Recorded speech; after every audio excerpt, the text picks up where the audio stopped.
T'es bloqué ici. Pourquoi tu rentres pas chez toi? Je préfère être bloqué ici. C'est encore plus mieux que de là-bas d'être en liberté, mais le cœur n'est pas tranquille. Est-ce que tu sais ce qui t'attend en Libye et sur la mer? Les difficultés,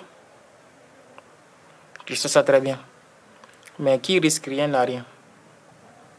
Mais là, on parle d'emprisonnement, de torture, de noyade. Effectivement, c'est ça la vie. La vie met un risque. Il faut risquer pour avoir. Dans le cas contraire, si Dieu a voulu que c'est là mon destin aussi, je l'assume.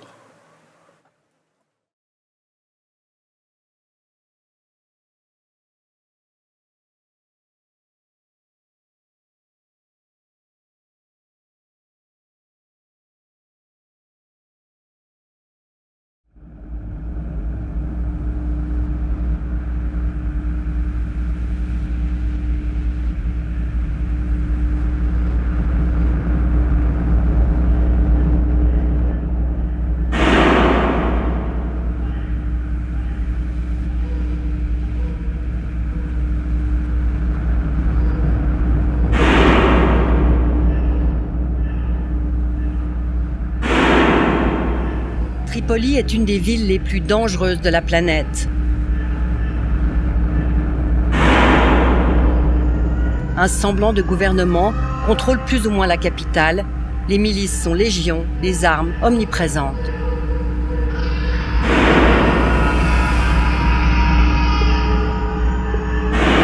Des milliers de migrants sont détenus ici dans des conditions abominables. Tripoli compte une trentaine de camps de détention dits officiels, soi-disant supervisés par les autorités. Et un nombre important de hangars et d'appartements où des criminels séquestrent des migrants contre rançon.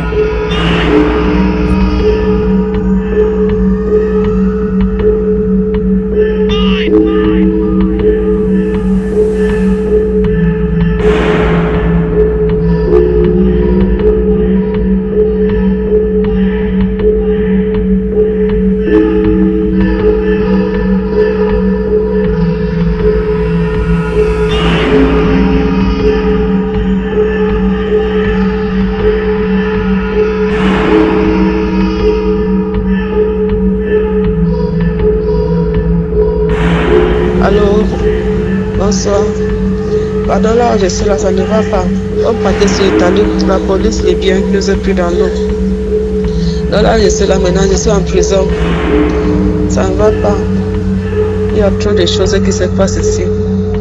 Dans la nuit, il y a les Arabes là qui viennent prendre les femmes pour aller vendre dans les maisons de prostitution. Bon, moi, je ne veux pas que les trucs comme ça m'arrivent, pardon. Franchement, ce n'est pas un endroit à vivre. Il y a les femmes quand on les attache. Surtout quand ils veulent coucher avec une femme dans la nuit et tout. Et puis, si bien ils t'attachent. Ils attachent les mains et les pieds derrière.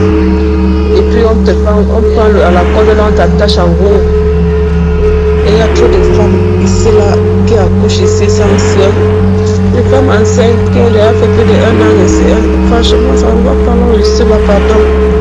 Donc, il y a trop de mauvaises choses qui se passent ici. Ils tapent les gens jusqu'à les femmes avec les armes là. Ils tapent jusqu'à une personne la tête, le sang se verse partout. On fait tout et tout pour me faire sortir d'ici là. Parce que ça ne va pas. Pardon, il faut faire quelque chose pour moi. Il faut envoyer le message à ma famille.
Tandis que les Zodiacs du Sea-Watch s'approchent du canot naufragé, les migrants qui ne savent pas nager sont déjà en train de couler.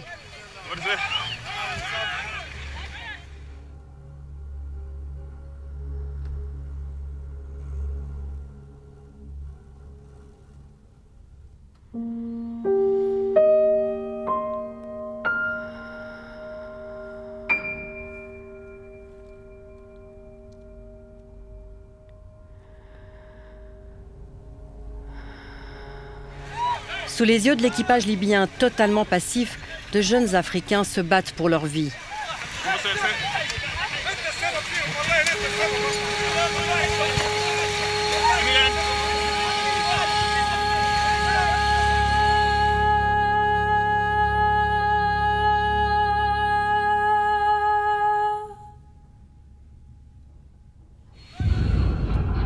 Les Libyens font signe au Sea-Watch de dégager.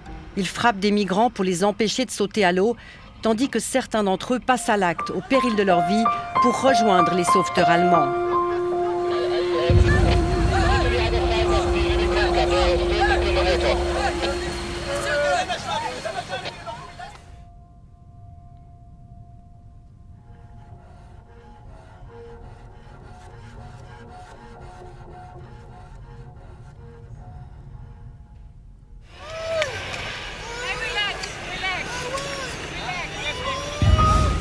Les Libyens démarrent en traînant un homme agrippé à leur échelle. Le Sea-Watch ne parvient à sauver que la moitié des migrants.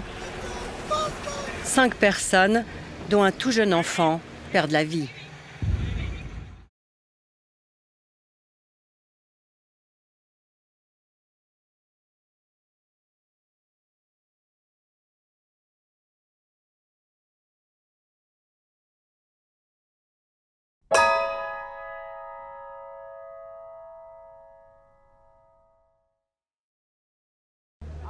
Mon rêve, c'est d'avoir un travail honnête, travailler dur, et pour rentrer au pays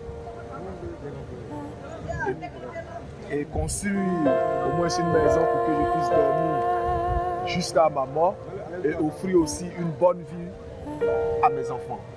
Je ne veux pas qu'ils connaissent la misère comme moi, c'est tout. Et je ne veux pas que demain ils se lèvent comme ça pour prendre aussi la Méditerranée. Je veux que mes enfants soient heureux.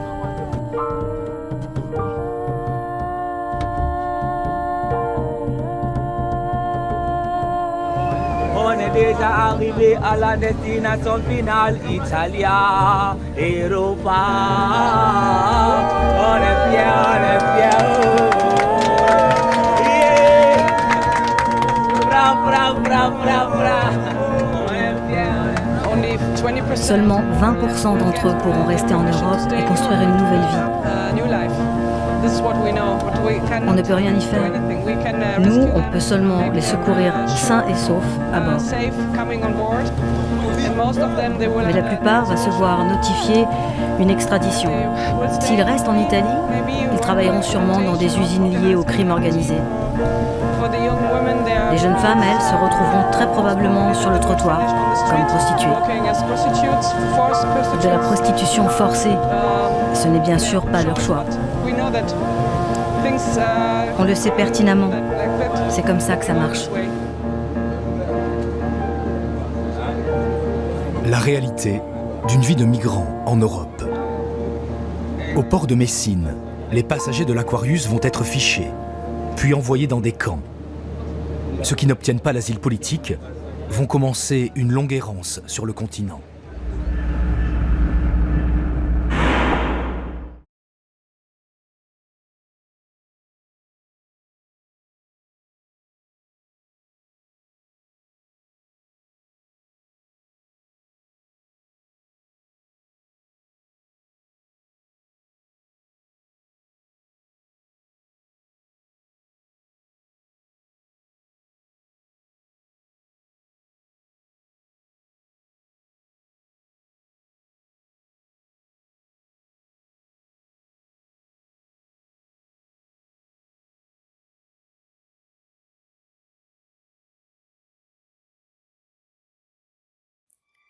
Quoi de plus violent pour désigner un homme que ce mot, réfugié. Les couches de saleté se superposent sur ma peau et dégagent une odeur si dégueulasse qu'elle incommode les poux dans mes cheveux. Hé, les passants, écoutez-moi!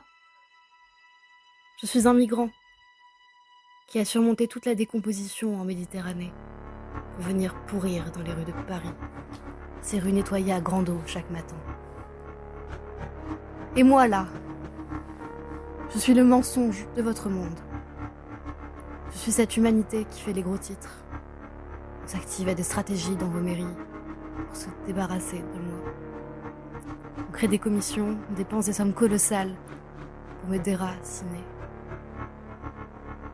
Alors, je ne sais plus si je suis un bout de viande ou un morceau d'asphalte. Je n'existe pas dans le rétroviseur du monde. Vous, mes frères, dans les centres de rétention, vous qui attendez qu'on vous réexpédie au tortionnaire, vous qu'on assassine au nom des conventions internationales, vous qui fuyez Lampedusa et ses foutues empreintes, les bains de sang africains, voilà que vous vous retrouvez plus bas que la terre. Pourquoi ? Parce que je suis un réfugié, saturé de pestilence, étendu, sans espérance, dans le chaos. Je meurs avec le silence des lucioles, caressé par des papillons multicolores, parce que je suis une malédiction, visée.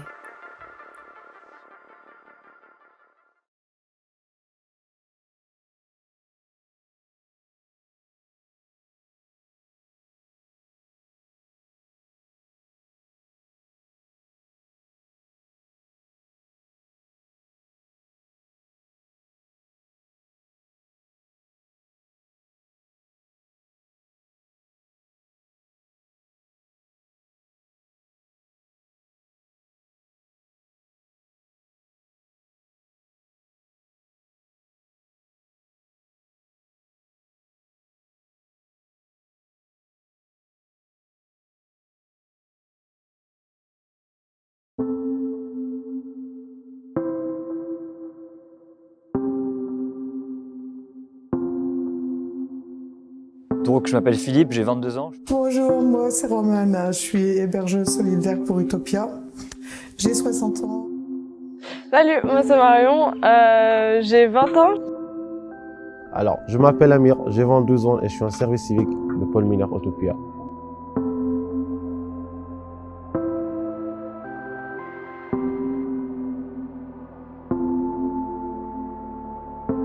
Je sais pas très bien, en fait je suis venu un petit peu sans connaître la situation sur le terrain.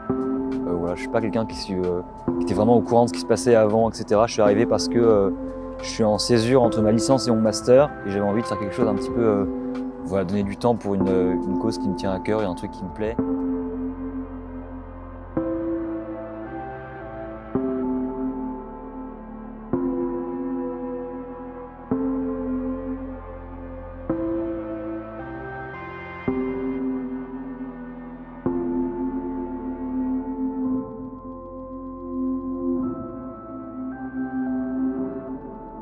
À Utopia Grande Centre, on peut faire beaucoup de choses. En une journée, ça peut être emmener des personnes à la passe. C'est un endroit où ils sont reçus gratuitement pour voir un médecin. On peut aussi passer beaucoup de temps sur le camp avec eux, discuter, parler de leur situation actuelle. On leur apporte un minimum sur une journée.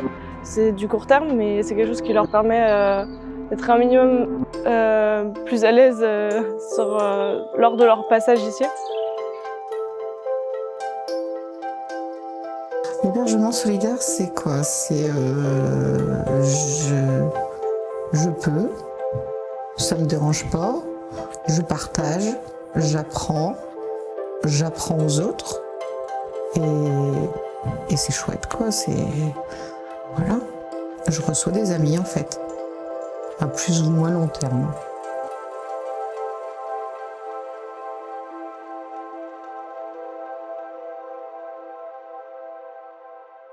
c'est des gens qui viennent de très très loin, qui ont fait qui ont fait un parcours migratoire qui est assez incroyable, de partir de l'Afghanistan, du Soudan, et d'arriver par différents moyens jusqu'en France. Des gens qui n'ont rien, qui sont quand même en conflit relatif avec la population, avec les forces de l'ordre, etc. Qui malgré ça, quand nous on va les voir, sont hyper accueillants, assieds-toi, prends du thé, etc. On fume une clope, on discute. Nous avons été appelés il y a 2 jours par exemple par de nombreuses personnes tombées d'un bateau, donc c'est des naufrages. Donc on va les voir, on va sur le terrain, on leur demande si tout va bien, on leur demande s'ils ont besoin d'aller à l'hôpital, on voit s'ils sont mouillés pour leur donner des habits de rechange. On peut aussi leur donner de la nourriture d'urgence et leur proposer du coup une mise à l'abri, donc soit en passant par le 115, soit en passant par hébergeurs citoyens si on a des places.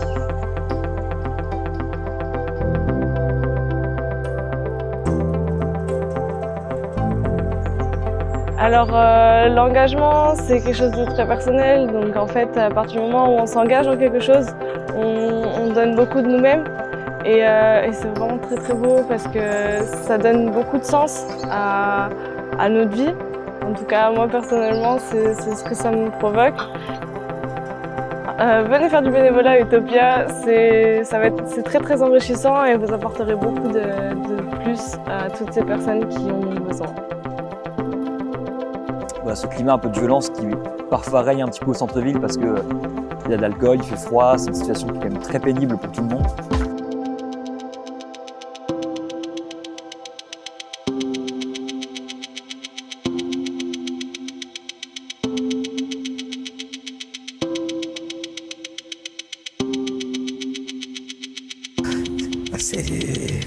Il y a de la place, il y a à manger, il y a un grand canapé, et ben voilà, ben venez, et puis c'est que de l'amour, quoi, voilà, c'est bon, quoi. Voilà, c'est plein de gens super qui sont animés par une cause un peu commune de prendre soin, et moi je suis très bien. Utopia, ça représente une société, c'est un visage de la France que j'ai connu dans mon pays, que j'ai la choisir. Je suis venu, je vois les gens qu'ils n'attendent rien à ta part, ils te aident et ils jouent le rôle d'État ici pour nous. Ils nous aubergent, ils nous aident. C'est pas que moi, il y a 10 ans, il y a des millions de gens qui ont passé par Utopia. Pour moi, c'est ma deuxième famille.